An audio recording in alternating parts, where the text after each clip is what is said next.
디모데전서 1장에서 저번에 이어서 부분을 살펴볼 거예요. 오늘 본문의 말씀을 중심으로 해가지고 갈라디아서 3장, 그 다음에 로마서 11장, 그 다음에 마태복음 20장 이 부분을 연결을 해서 살펴볼 본문의 설교 중심은 가면은 불순종과 순종의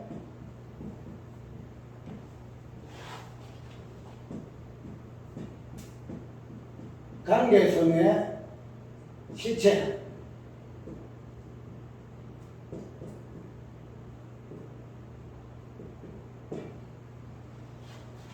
이거를 오늘 이 본문으로부터 시작해가지고 갈라디아서에 나오는 3장의 그 내용, 그 다음에 로마서에 나오는 우리가 긍휼과 순종치 아니하는데 하나님이 가져두심의 그 근본 그 목적이 무엇인가. 그래서 그런 부분에서 마태복음 20장에 나오는 포도원 그 비유, 이 비유를 통해서 오늘 전체적으로 설교를 이어나갈 거예요. 이렇게 하게 되면은 오늘 설교가 조금 더라도 이 부분을, 이 본문의 부분에서 무엇을 이야기하고 하는 것인가 하는 것을 어느 것도 생각되면 이 부분을 사회를 연결시키면 되겠죠. 디모데전서에 나오는 것은 사도 바울이가 자기가 전에 예수 믿기 전에 있었던 그 일과, 그 다음에 그런 부분에서 자기가 어떠한 자가 되었는가 하는 부분에서 그것을 무엇으로 표현하고 있다? 긍휼로 표현하고 있다. 오해하면은 직분과 그 다음에 충성과 긍휼 이 부분을 이제 같이 이어서 볼 것인데, 이러한 부분들이 갈라디아 3장에서 나오는 율법이 오기 전에, 믿음이 오기 전에 믿음의 때까지 우리가 정직의 밑에 갇혀 있는 그런 부분에서 율법과 복음의 부분을 이야기를 지금 하고 있죠. 그래서 그 부분이 이제 로마서에 나서 보게 되면은 사도 바울이 율법을 다 정리를 지금 하고 있어요. 그래서 그게, 그리고 아까 이야기대로 마태복음 20장에 보면은 포도원 비유에서 하나님께서, 예수께서 왜 이 포도원의 비유를 들어서 말씀하시는가 하는 그 부분들이 오늘 전체의 핵심적인 내용이에요. 왜 이 부분을 살펴보는가 하면, 저번에 수요일부터 해서 계속 이거 나오죠. 왜 우리가 죄가 짓지 않는데, 죄 짓지 않았는데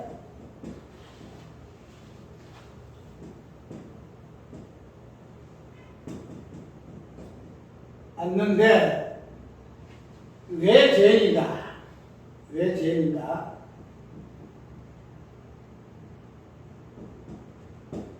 이 부분에 대해서 우리가 알기로는 죄라는 것은 우리가 일단 죄를 지어야만이 죄인 되는 부분이 죄에 대한 개념이잖아요. 그래서 그런 부분에서 좀 달기 위해서 근원적인 부분에서 죄라는 것은 무엇인가 하는 부분이 오늘 이 설교에 하게 된 이유예요. 왜냐하면 우리가 좀 그렇잖아요. 우리가 죄를 짓지 않았는데 왜 우리가 죄인이라 하느냐. 율법이라는 요구를 보게 되면은 율법이 오기 전에는 죄를 저지르지 아니했다. 이 부분은 오늘 바울은 믿음이 오기 전에, 내가 믿기 전에 알지 못하여 지은 죄 이렇게 표현하고 있어요. 그래서 그런 것을 이제 우리는 정확하게, 그때는 우리가 내가 믿기 전이었고, 그 다음에 내가 알지 못하여서 그랬기 때문에 그런 부분은 특별히 잘하고 이야기를 할 필요가 없고, 그냥 율법 구라에 왔으니 율법적인 이 부분에서 우리가 그 죄의 부분들을 우리가 유의하면 되지는데, 율법의 어떤 기능은 죄를 지어야 죄가 성립이 되는 부분에 있어서 우리가 이때까지는 그런 관점에서 우리가 율법을 보았다는 거죠. 그런데 저번에 설교에서 내가 그 부분을 언급하면은 죄라는 것은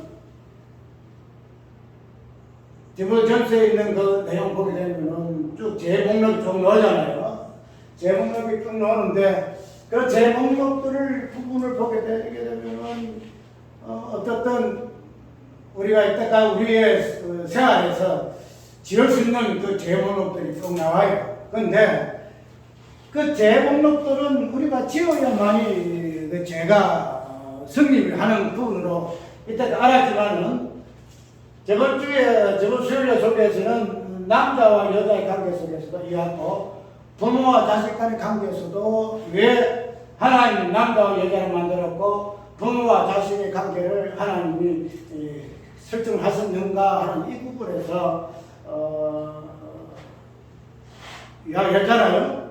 간음이라는 것은 남자와 여자가 간음이라는 행위를 해야만 간음죄가 성립을 하는데 근데 그런 부분을 보고 저는 우리가 죄짓지 아니하는데 죄인가 할 부분에서는 아니다 말이에요. 내가 간음죄를 안 했다. 여자 남자는 내가 간음 안 했지였는데 내가 무슨 간음죄가 있노? 이렇게 이야기를 할 수가 있다는 거죠. 그런데 성경에서는 우리가 하고 안 하고 간에 내가 행위를 했으니 내가 이렇게 되고 내가 행위를 안 했으니 이렇게 되고 하는 이 부분은 2차적인 부분이에요. 2차적인 부분. 2차적인 부분이고 그러면 1차적인 부분에 있어서는 이 행위 자체가 아무 의미가 없어요. 행위 자체가. 2차적인 지금 말해서 우리가 창조함을 받은 후에서부터는 나의 행위가 나 창조하는 부분을 가지고 내 존재가 실축이 됐잖아요. 내 존재가 생겼잖아. 그렇게 되면은 여기서부터는 이제 행위가 시작된다는 거야. 그런데 내 존재 이전에, 내가 존재하기 이전에서의 나의 어떠함은 내가 존재함으로 인해서 행위가 있을 것 같으면은 내가 존재하지 아니한 상태에서 내 행위는 있을까 없을까? 보게 되면은 없다는 거야. 없다는 거야. 이거는 목사가 이 부분에서는 참 이야기를 잘해요. 잘하는데 그런 거 한 번씩 그걸 좀 들었다 봐요. 들었다 보면은 들을 만한 것도 좀 있고 그런데 어쨌든 그런 분을 보게 되면은 예수 안에와 예수 밖에 어떤 개념을 가지고 예수 안에 있는 게서부터 실상이고 예수 밖에 있는 내 안에 있는 이 부분은 하나의 헛살이 말이죠. 내 안에 예수 안에가 생겨서 예수 안에 있기 때문에 예수 안에만이 모든 것이 뭐랄까요? 정립이 된다는 거죠. 그러면은 내 안에 있는 것들은 아무 의미가 없다는 거죠. 내가 바라보는 구원, 내가 바라보는 회개, 내가 아는 믿음, 이 모든 것들이 내 안에 있음으로 인해서는 이것은 아무 그런 식으로 이야기를 해요. 맞아요. 그 말이 맞아요. 왜냐하면 오늘 예수 안에서부터 시작됐기 때문에 그 예수 안에서부터 모든 것을 찾게 되면 내 안에서의 이런 구원을 바라고 회개했다는 것과 내가 믿어지는 구원을 받고 뭐가 또 신앙 이 부분도 아무 의미가 없다라고 합니다. 그래서 그런 어떤 복음적인 진리를 설명하는 분들이 있다는 것에 대해서는 참 기분이 좋아요. 그런데 그런 부분에서 우리가 보고 되게 되면은 우리가 죄짓지 않으면 왜 죄인가 하는 부분에서는 발동을 할 이유가 없다는 거죠. 내가 가운데를 안 쳤고 내가 공부 치지도 않고 아들도 치지 않고 공부 치지 않고 도업지 아니야 이런 부분 이런 부분에서 너는 왜 죄인이냐 내가 하면 죄인이지 안 하면 죄인 아니다 이런 것에 대해서 우리가 이야기할 수 없다. 그 때문에 우리가 이 부분에서 설정 하게 되게 되면은 우리 생각과 딱 붙는 게 또 이거에서부터 자유의지가 나오고 자유의지가 나오고 별소 다 나오잖아요. 왜 그럼 하나님이 선악과 따먹게 했노? 말하시면 되겠지. 그냥 별소 다 나와요. 그런데 내가 이런 부분은 성경의 어떤 키포인트를 다 잡고 그걸 한번 그쳐보게 되면은 그런 것들은 아무 의미가 없어요. 몰라서는 소리다 말이에요. 질러 넣을 수밖에 없는데 어쨌든 우리 행위로 인해서 죄는 승급되지 않는다. 승급되지 않는다. 그 부분은 오늘 볼 거예요. 그래서 키가 뭔가 하면은 불순종과 그 순종의 그 관계성의 그 시점. 좀 표현이 어려운 건 몰라도 불순종과 순종의 관계성의 그 시점은 긍휼되죠. 이거 볼 거 그러잖아요. 하다마리가 내가 믿지 아니할 때에 알지 못해서 행하였다. 그런데 나를 하나님 뭐라 했다? 충성되게 여겨서 직분을 맡겼었다. 사도가 되게 했다. 이걸 이제 오늘 본문 속에서 보여주고 있는 긍휼로 이야기를 좀 하고 있어. 긍휼이 무엇인가 이야기를 좀 하고 있는데 이 불순종과 순종의 관계에서 제가 불순종이 왜 존재해야 하는가 하면 왜 순종이 존재해야 하는가 하면 이 부분에서 그 관계가 불순종하고 순종이 관계가 있다는 거예요. 불순종은 순종은 관계가 없는 것이 아니고 불순종하고 순종이 관계가 있는데 이 관계성을 통해서 하나님께서 무엇을 말씀하시고자 하시는 바가 오늘 설교의 주제예요. 이게 뭐죠? 그렇기 때문에 이거는 율법이 있기 전에 우리가 죄를 지었지 안 지었든 또 율법이 있고 난 뒤에 죄를 지어서 죄인되고 죄를 안 지어서 죄 안 되고 이런 것을 떠나서 이런 순종과 불순종의 관계성을 통해서 하나님이 무엇을 말씀하시고자 하시는가 하는 이 부분을 내가 지금 이야기 좀 하고자 하는 거예요. 그 부분에서 오늘 제목이 믿음이 없기 전에 또 믿음의 때까지 이 부분을 했는데 원래 제목은 내가 긍휼을 입은 까닭은 이 제목이에요. 내가 긍휼을 입은 까닭은 무엇인가? 내가 왜 긍휼을 입었을까? 단순하게 그냥 하나님 나라를 불쌍히 여기서 긍휼이 여기 있었다 하는 부분이 아니고 긍휼이라는 개념이 어디에서부터 나오는가?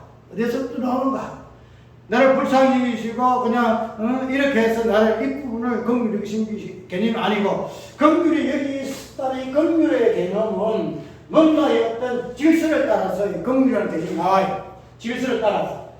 불순종과 순종이라는 이 관계 속에서 뭐가 하는가 하면은 긍휼이 무엇인가 하는 부분이 나오기 때문에 그냥 우리가 단순하게 하나님께서 나를 긍휼히 여기고 불쌍히 여겼다 하는 그 부분을 떠나서 왜 하나님께서 나를 긍휼히 여겼는가 그 부분이 불순종과 순종이라는 개념 속에서 내 존재가 어떠한 존재 속에 있음을 해서 그런 부분에 대하여 나아가 긍휼이라는 것이 주어졌는가 하는 부분을 꼭 보시고 결론적으로는 오늘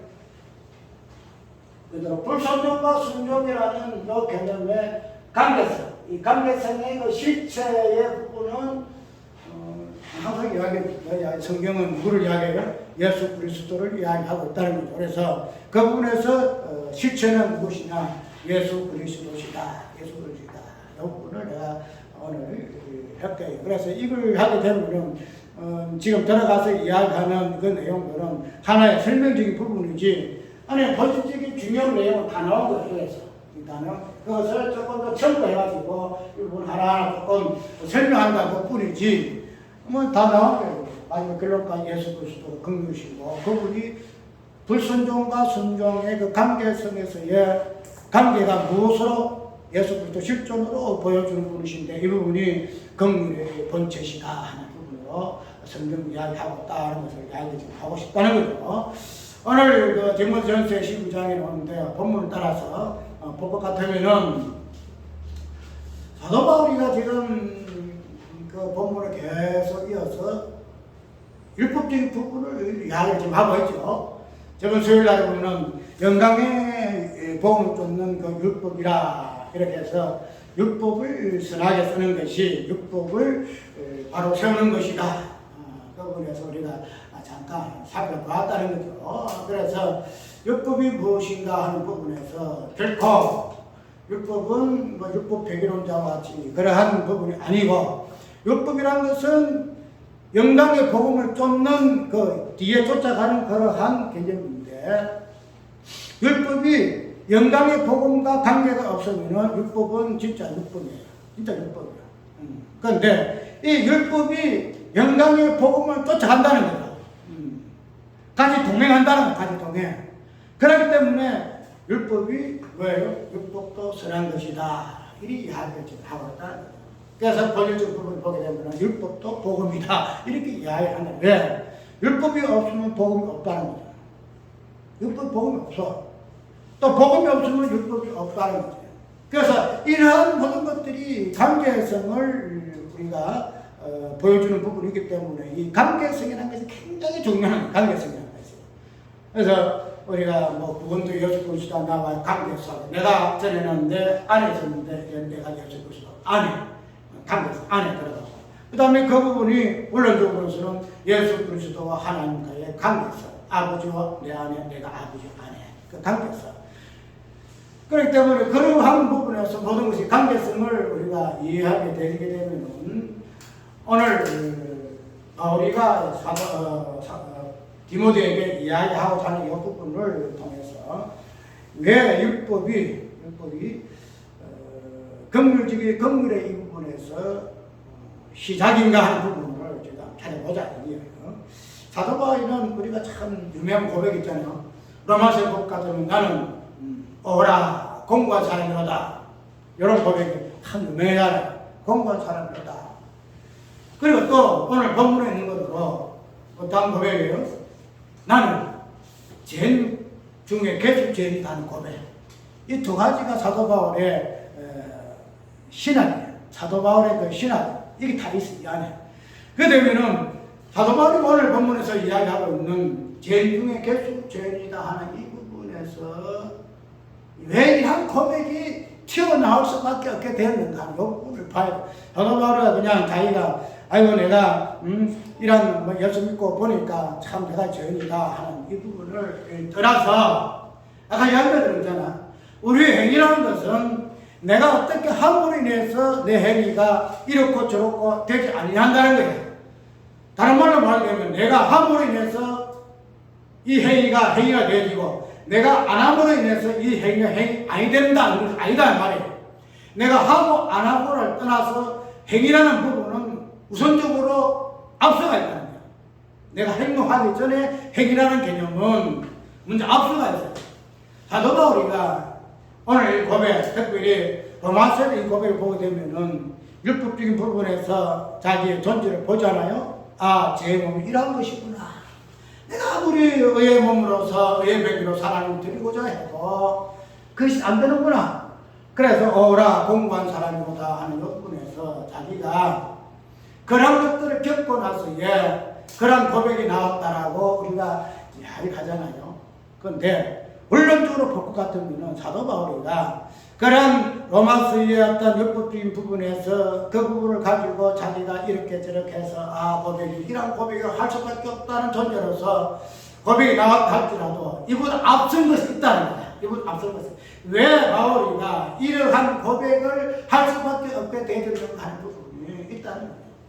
그러면은 그런 부분이 사도 바울이가 이 율법이라는 이 본질을 알므로 인해서 이걸 알았다라고 그 부분에서 사도 바울의 어떤 고백을 참 귀하게 여기잖아요.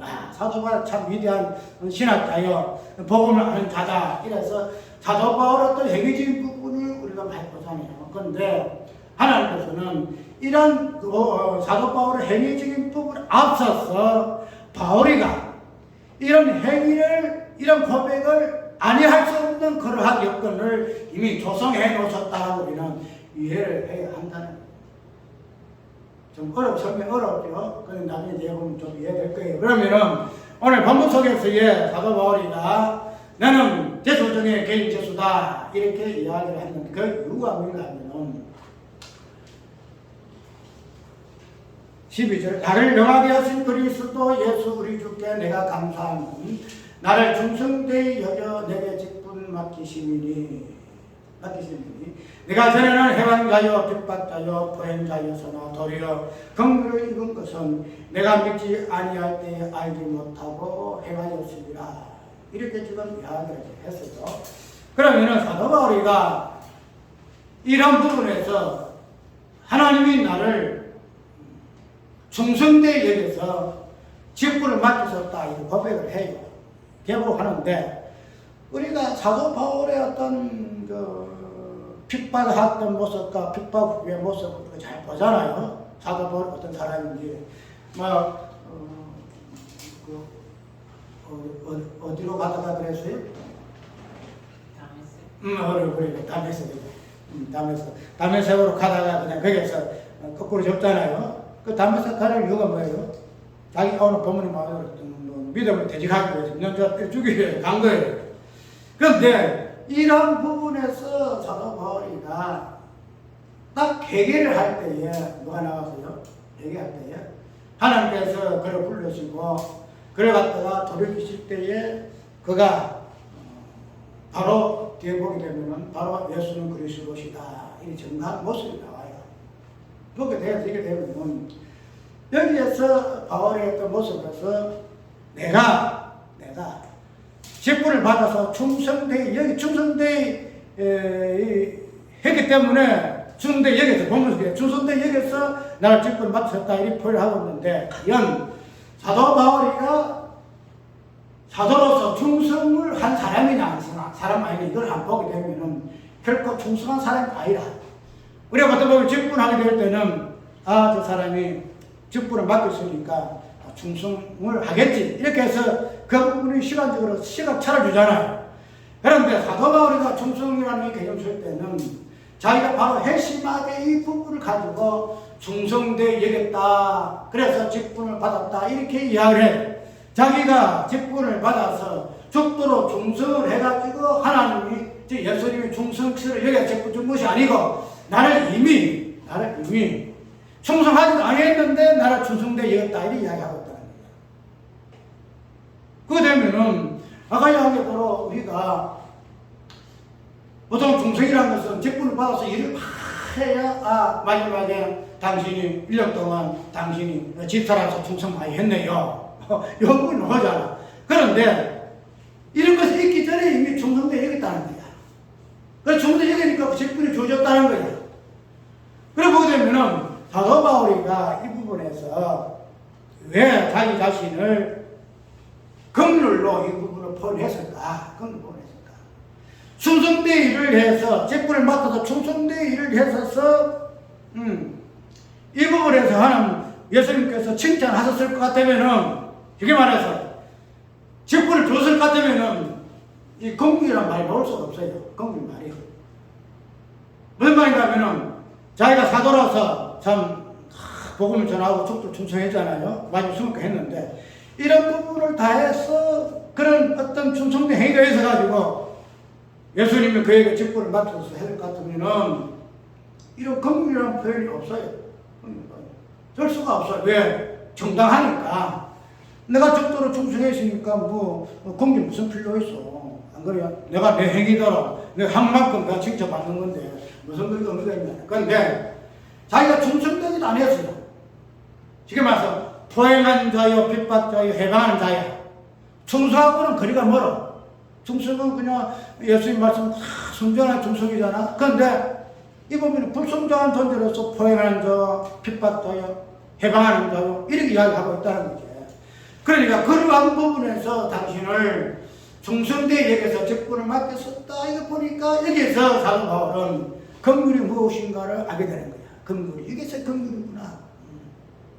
자기가 충성되게 일을 해서 주님이 사도로 직분을 세웠을 것 같으면 긍휼은 아무 의미가 없지만 도리어 충성과 반대되는 핍박한 자인데 왜 나를 충성되게 여겼었을까?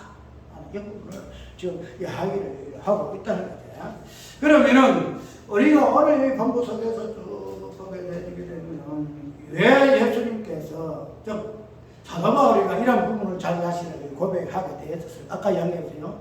사도 바울의 고백이 나는 죄인 중에 계속 죄인이다. 이렇게 한 이유를 우리가 한번 살펴보자 그래야지요. 이런 부분에서 자기가 해방하는 자요, 핍박자요, 보행자요, 저 충성되지 못한 자로서의 자기의 삶을 어떻게 되돌아봐요? 어떻게? 믿음이 오기 전에 이야기를 하고, 믿음이 오기 전에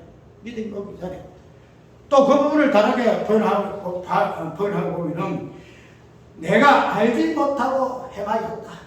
내가 믿음도 믿지 아니하였고 또 내가 알지도 못하였다. 알지도 못하여서 내가 포행하는 자요, 핍박자요, 예수님을 대적한 자다. 이렇게 지금 이야기를 하고 있다는 거죠. 그러면 그런 관점에서 사도 바울이가 무엇을 자기가 하냐면 결론적으로는 나는 개수 중에 개수 죄인이었더라 이렇게 이야기를 좀 한다는 거예요.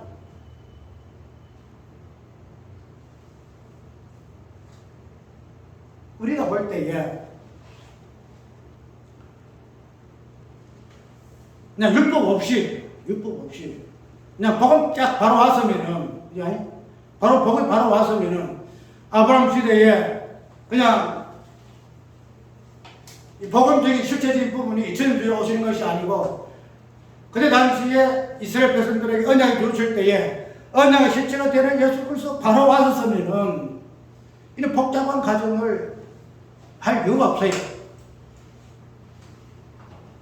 그런데 그렇지 않냐고 2002년 동안 유보되었다가 그 앞에 율법을 딱 주었거든. 그러면은 이 율법을 준 목적이 무엇일까?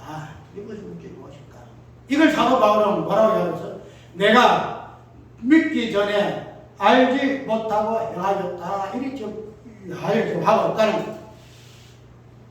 이러면 이래가지고 바울은 결론적으로 고백이 나는 죄인 중에 개수 죄인이라고 고백할 수밖에 없다 이 말이에요.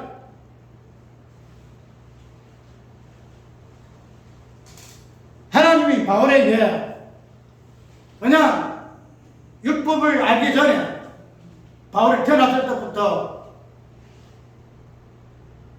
이 복음을 알게 해가지고 율법적인 요 부분에서 그냥 열심히 있어가지고 예수 믿는 사람한테 떼 주려고 핍박하는 이런 차가 없이 그렇게 되지 아니하게 하고 바로 그냥 예수를 알게 해서 믿음의 종으로서 이렇게 충성했으면 얼마나 좋았을까요? 그죠? 근데 왜 예수님이, 하나님이 이 사도 바울을 율법이 믿음이 오기 전에 그 가정 속에서의 율법 안에 이렇게 거하게 했었다. 이 부분은 우리가 한번 살펴볼 부분인데 이 부분에서 우리가 마지막에 고백한 부분에서 나오는 것이 사도 바울 입에서 죄인 중에 개수 죄인이라는 고백을 이끌어내기 위해서 왜 하셨다? 하나님은 바울에게 복음을 알기 전에 율법을 먼저 알게 하신 거야. 율법 속에 가둬둔 거야. 율법 속에. 몽학 성생 속에 가둬졌다 이 말이죠. 그래야만 뭐가 나와요? 그래야 뭐하는? 포행자가 되거든. 그래야 핍박하는 자가 되고 예수를 대적하는 존재가 되거든. 그래야 결론적으로는 나는 죄인 중에 계속 죄인이 될 수 있단 말이야. 우리가 아까 이야기한 대로 죄를 짓지 아니하는데 왜 나를 죄인되게 하셨는가? 죄인되게 하셨는가? 이 부분이 오늘 이 부분과 연계해서 한번 생각을 해보시라고. 불순종이 자체가 없어서 그냥 바로 순종으로 들어갔었으면 좋을 것인데, 이 불순종의 과정을 같이 가셨다는 거야. 불순종 과정을. 즉, 내가 죄를 짓지 아니해도 순종이거든요. 죄를 짓지 아니해도 불순종이라는 이 죄의 어떤 요 부분에서 나를 거하게 하신다는 거야. 나를 거하게 하신다. 우리가 이걸 선호 안 하잖아요. 그쵸? 내가 순종하는 가운데서 내가 죄를 안 지어야 되겠다 이야기를 많이 하잖아요. 내가 죄를 안 지어야 되겠어. 내가 율법 이거 죄라 그랬으니까 내가 다른 죄를 안 지어야 되겠어. 내가 공물을 치는 자 안 지어야 되겠어. 덕질하는 자 안 지어야 되겠어. 이렇게 이야기 한다는 거예요. 자, 이 불순종이라는 이 개념 자체를 우리 싫어해요. 싫어해요. 그런데 이런 불순종이라는 이 개념은 내가 불순종을 하고 싶어서 불순종하고 내가 불순종하고 싶어서 불순종하고 있는 것이 아니다 이 말이죠. 이 불순종이라는 것은 순종이라는 이 개념과 연결시키기 어떤 앞서 있는 개념이기 때문에 이 불순종이라는 이 개념이 없이는 순종이라는 이 개념 자체가 성립될 수가 없다는 거예요. 어렵게 설명이 되지는 같은데 이거는 뭔가 하면은 내가 죄를 짓지 아니하는데 죄는 내 있었어요. 불평이 많다는 우리가 특별히 유대인들이었다는 거예요. 유대인들이 오늘 또 기독교인들 중에 거의 많아요. 그래서 자유의지가 있니 없니 하나님의 개념 자체가 비성경적이니 이렇게 많이 논란이 있다는 거예요. 다음 주에는 이제 에베소서에 가지고 장례전에 예수 그리스도 안에 있는 예정이 그 부분을 할 것인데 그런 부분들에 대해서 그걸 많이 한다는 거예요. 왜? 내가 안 했는데 왜?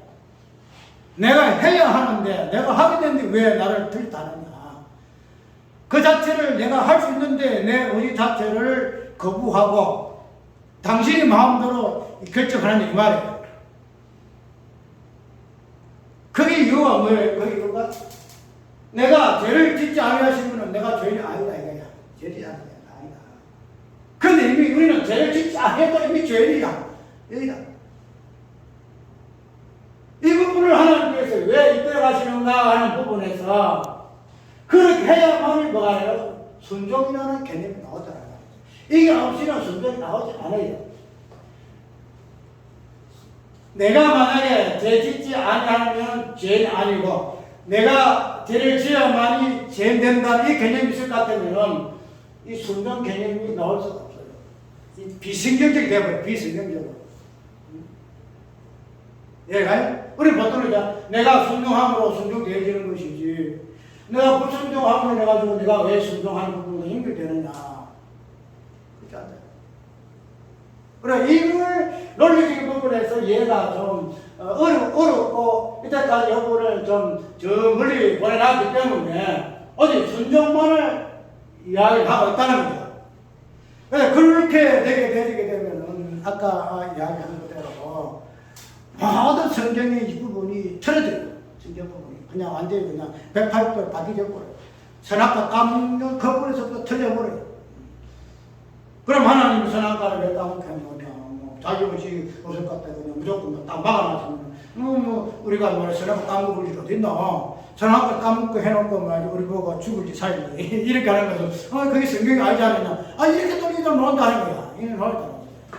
그래 그런 부분이 너무 성경을 모르니까 그렇다. 우리는 내가 함으로 뭐가 되고 내가 안 함으로 뭐가 안 된다는 게 아니다 말이죠. 내 행동은 상관이 없어. 아까 여기 이런 목사 말 그대로 내가 내 안에 있는 이 모든 것들 내가 해결하고 내가 믿어도 헛고 내가 소망하는 것도 헛고 사랑도 헛고 다 헛것이다. 오직 예수 안에 있는 이것만이 실상이다. 이렇게 이야기하고 있다는 거예요. 그래서 우리가 이런 부분에서 원리적으로 성경의 원리를 알지 못할 것 같으면 우리 신앙도 그렇게 될 수밖에 없다는 거예요. 예를 들어 내가 죄짓지 아니해서 한마디로 나는 가난 안 할 거야. 뭐죠? 내가 가난 안 할 거야. 왜? 가난한 게 성경 율법이 죄라는 내가 왜 가난을 해? 내가 가난을 안 하면은 가난 죄가 성립되지 않는다는 거야. 그 나는 가난 죄인이 아니다 말이죠. 우리가 저번에 요한복음 8장 20장인가? 그 나왔잖아요. 예수님이 그 앞에 유대인들이 가난한 여자 딱 데리고 와가지고 왔잖아요. 이 여자 가늠했습니다. 그랬더니 예수님을 시험하기 위한 것이지만은 결론적으로는 이 부분을 가지고 자기들은 가난한 자가 아니다. 자기들이 만약 남백 같으면은 자기들이 여자와 동일하게 가난한 자들이 유대인들이에요. 유대인들. 이제 가늠은 남들에서 가늠 행위가 그 성립되잖아. 그런데 비자만 딱 들여오고 자기 남자는 자기 쪽 빠지거든. 딱 빠지고 우리 죄가 없다. 그 대신 여성이 딱 들어가잖아. 들어가지고 동일하게 가늠하시는 남자로서 이렇게 되어가지고 그 가늠죄가 성립한다. 그게 가늠한 여인에 대한 성경에서 많은 표현이에요. 예수 그리스도가 많은 사람들이 죄가 어떤 죄를 구원하는 이 부분은 아니고 죄를 발생시키는 죄가 없다 하는 유대인들에게 성경에서 말하는 죄가 뭐인가 가늠죄가 뭐이냐 그걸 이 가늠한 사람을 통해서 보여주는 거예요. 그 보여주고야 그 다음에 그 죄를 어떻게 구속하는가 구속자의 모습이 온다. 신랑되는 예수님을 온다는 거예요. 그런적인 부분에서 죄가 무엇인가 부분을 알아야만 허지에 죄에 대하여 구속의 개념이 나와요. 그런적인 죄 부분을 알아야 내가 하면은 죄가 되고 내가 안 하면 죄가 아니 된다 하는 부분에서 구속 아무리 이야기해도 그건 맞다 하고 도는 거예요. 맞다 도는 거예요. 맞다 도는 거예요. 내가 행함으로 해서 죄가 되고 내가 행하지 않으면 죄가 되지 아니하는데 행위적인 부분에서 죄 부분에서 무슨 놈이 구속의 개념이 있다 이 말이에요. 무슨 구속 개념이 있어? 아니다는 거예요. 우리가 그런 부분에서 갈라디아 3장을 이야기하고 있고 특별히 로마서에서도 이 부분을 이야기하고 있는데 로마서 11장을 보게 되면은 사도 바울의 한 벽이 나와요. 사도 바울이 어떻게 이야기하고 있죠? 로마서에 성경 찾기가 참 늦어서 큰일 납니다. 자, 봅시다. 하나님이 모든 사람을 순종치 아니하는 가운데 가둬두심은 모든 사람에게 긍휼을 베풀려 하심이로다. 여기서 상상 깊도다 하나님의 지혜와 지식에 부유하며 그의 판단한 청량치 못할 것이요 그의 길을 찾지 못할 것이다. 누가 주의 마음을 알았느냐 누가 그의 모사가 되었느냐. 하나님께서 이렇게 가두어두신 이유가 사도 바울을 복음을 알기 전에 율법 속에 가두어두신 이유, 포행자여 해방자여 핍박자가 되게 하신 이유, 그래서 나는 죄인 중에 계속 죄인입니다 고백하게 하신 이유, 그 이유가 뭐냐? 복음의 순종 가운데 거두어 바로 들어가게 해서 순종하는 자로 해석가 되면은 이런 법이 나오지 않아요. 핍박자가 될 수가 없고 병자 될 수가 없고 대표 될 수가 없어. 그런데 하나님이 사도 바울 이런 가운데 거두어 두시면 불순종 가운데 가두어 두시면 뭔다? 그 입에서 긍휼을 내가 받았다. 긍휼을 내가 받았다. 내만 아니라 내 뒤에 예수 믿는 모든 사람들의 긍휼의 모범이 되기 위하여 주께서 나를 이런 자로서의 긍휼을 베푸셨다. 그런 자로 내가 앞서 긍휼 입은 자가 되었다. 이렇게 이야기 좀 하고 있다는 거예요. 긍휼은 그냥 노는 거 아니에요. 존중함으로 긍휼을 놓을 것 같으면은 그게 무슨 긍휼이야? 안 그래요?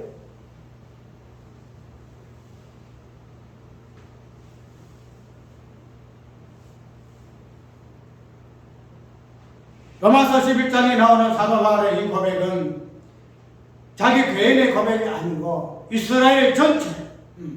왜 이스라엘을 예수를 대적하는 불순종 가운데 지금까지 두고 계시는가? 그래서 불순종하는 가운데서 뭐하래? 긍휼을 넣어줘. 그 긍휼 어디를 가요? 이방에 가는 거야. 이방인한테. 이방에 가는 거야. 나중에 그 긍휼을 통해서 다시 이스라엘로 가는 거야. 그렇게 함으로 인해서 당신의 백성들을 고나신의 그 본질적인 핵심이 뭐냐면 불순종과 순종의 관계성을 통해서 당신의 긍휼이 무엇인가 하는 부분을 보여주는 것이 하나님의 긍휼이요 하나님의 일하심이더라. 지금 이렇게 지금 이야기하고 오늘 첫째 했던 것은 우리가 이 부분은 그냥 다 알 수 있는 이야기잖아. 부분에 강조할 수 있는 거는 죄를 지어서 죄가 안 되고 죄를 짓지 아니해서 죄는 알다는 요거를 꼭 깨야 돼. 요걸 깨야 돼. 요걸 깨지 아니하면은 우리의 어떤 행위의 부분이 꼭 첨가될 수밖에 없어. 죄를 지어야 죄가 되고 죄를 짓지 않으면 죄가 안 된다. 그럼 긍휼이라는 것이 없어. 긍휼 자체가 없어요. 우리가 마태복음 20장을 볼까요? 마태복음 20장을 잠깐 보고 마치도록 합시다. 마태복음 20장.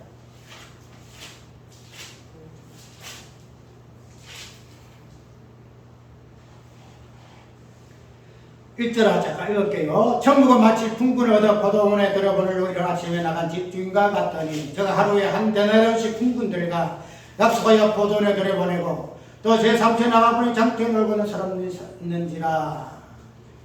그 다음에 5절 제6시와 9시에 나가 그와 같이 하고 6절에 제11시에도 나가 보냈었는 사람들이 또 있는지라. 그들이 어찌 종이토록 놀고 여기 섰느냐 가라도 우리를 풍꾼으로 쓰는 이가 없다 가로되 너희도 포도에 들어가라 하니라. 8절 저물매 포도원 정지에게 이르되 풍꾼들을 불러 나중 자로부터 시작하여 문쪽까지 삭설 주라 하니 제11시에 온 자들이 와서 한 데나리온씩 받거늘. 10절 문종자들이 와서 더 받은 줄 알았더니 저희도 한 데나리온씩 받은지라.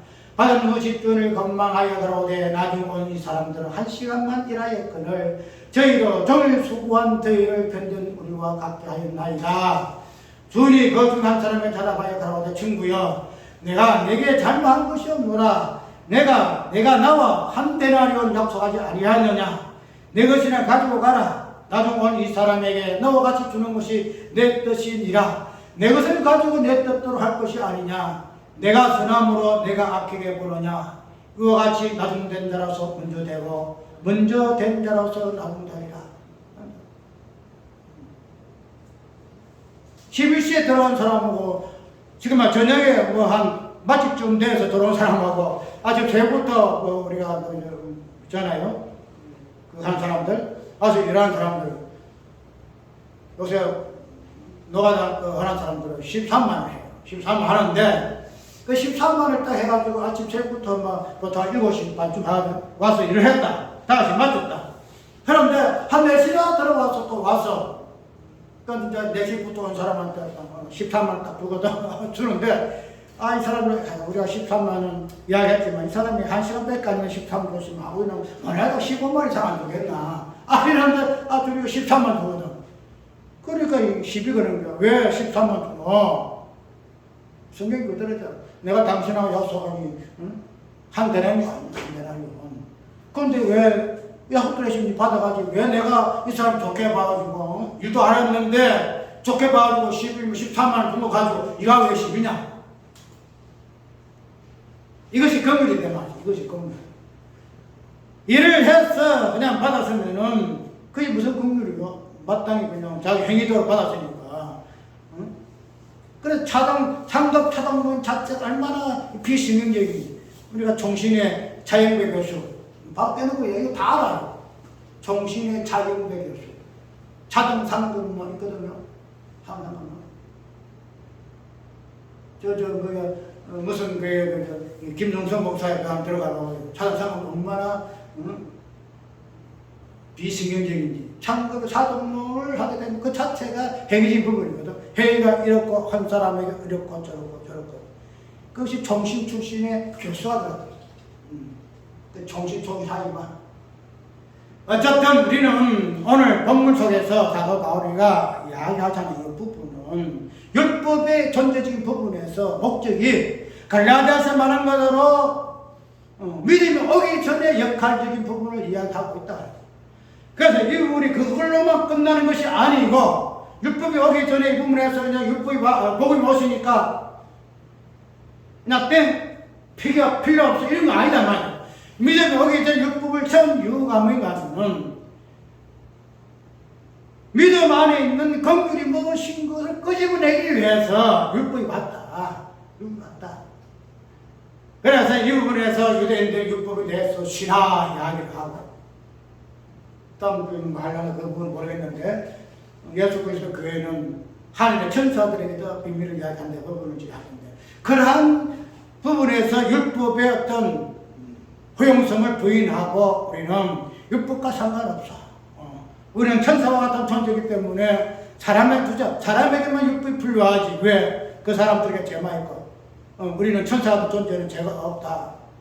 이거랑 목사가 하는 소리가 그런가 하면은 천사는 죽음이 없다 그래요. 죽음이 없다. 천사는 죽음이 없지. 죽음이 없지.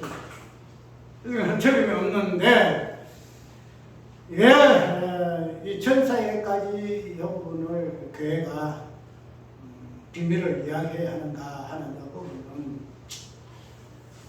천사도 이제는 저는 죽음이 없었지만 천사도 죽음의 흔적을 가진 존재가 되어줘야 되기 때문에 그래요. 천사가 안 죽잖아요. 영문이기 때문에. 천사 죽음 없어요. 그래서 천사도 또 살기를 원하잖아요. 저 예수 그리스도에 보면 피가 있는데 그 피가 무엇인가? 피는 죽어요. 그러면 자기들이 왜 사구분을 하면은 하나님의 관계, 하나님의 존재 자체에서부터가 뭐가 있어? 죽음의 흔적을 가진 존재인데 천사, 하늘의 권세들이 죽음의 흔적을 가지지 아니하고서는 그거 되겠어요? 되지 않아요. 그래서 먹는 교회가 에베소서 보면은 천사와 권세자들에게도 예수 그리스도의 비밀을 이야기한다. 이 이야기가 있다는 거예요. 오늘 어쨌든 죄짓지 아니함으로 죄가 죄는 아니고 죄지음으로 죄인 된다는 이 개념 다 깨야 돼요. 깨야 되고 나는 죄짓기 전에 행위적인 하기 전에 예수조는 예수 그리스도 안에서부터 시작되어 있었다. 그러면 아까 불순종과 순종의 관계에서 시점은 무엇이다? 그게 긍휼인데 불순종과 순종의 어떤 그 개념을 하나로 묶어놓은 개념이 뭐예요? 예수 그리스도 성자 하나님 사람 되시고 하나님 되시네. 그 성자 예수 그리스도가 불순종의 모습이 인간의 모습, 그 줄 수밖에 없는 인간의 모습, 순종의 모습이 하나님 신성의 모습, 하나님과 사람의 그 관계성, 순종과 불순종을 하나님 인격적인 관계로 계신 분이 누구냐? 예수 그리스도. 그래서 그분은 긍휼이시다. 그 오늘 성경은 사도 바울이가 자기의 어떤 율법적인 관계를 가지고 자기의 모습을 통해서 자기의 어떤 불충성한 죄인 개수를 어떻게 당신이 긍휼히 입었었는가 그런 부분을 모든 믿는 자에게 이 원리를 알게 해서 긍휼이 무엇인가 하는 부분을 설명하는 부분인데 여기에서 창세전에 예수 그리스도의 어떠하니 순종과 불순종의 이 개념을 온전히 인격적으로 가진 분으로서의 그분만이 긍휼이시다는 것을 오늘 본문에서 성경 증거를 하고 있다는 사실이에요. 그래서 우리가 모든 성경은 예수 그리스도를 지향하고 있음을 해석하고 설명하고 있음을 증거하고 있음을 우리가 깊이 이해를 하고 우리 또 오늘 본문서를 통해서 사도 바울이 말하고 있는 그 긍휼의 실제 율법 속에 나타나는 하나님의 긍휼이 무엇인가 하는 부분을 우리가 정리해서 율법을 가지고 이렇고 저렇고 회의적인 부분에서 말하고자 하는 모든 그 입을 그냥 입 닫아 할 정도로 우리가 논리적인 부분에서 확실하게 답이 있어야 그렇지 않으면 지금 너무 성경이 엉망이 돼가지고 하는데 오늘 본문을 통해서 이 부분을 서로 정리하시기 바랍니다. 여러분과